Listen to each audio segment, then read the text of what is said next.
কুণ্ঠিত যৌবন আমার সন্ন্যাসীর ব্রতবন্ধ দিল ছিন্ন করে।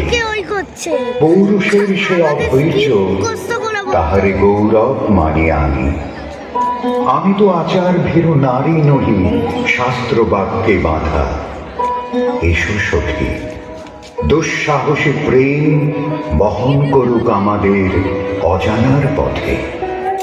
তবে তাই হোক, কিন্তু মনে রেখো, কিংসুক দলের প্রান্তে এই যে দুলিছে একটু শিশির, তুমি যারে করেছ কামনা, সে এমনই শিশিরের কণা, নিমিষের সোহাগিনী।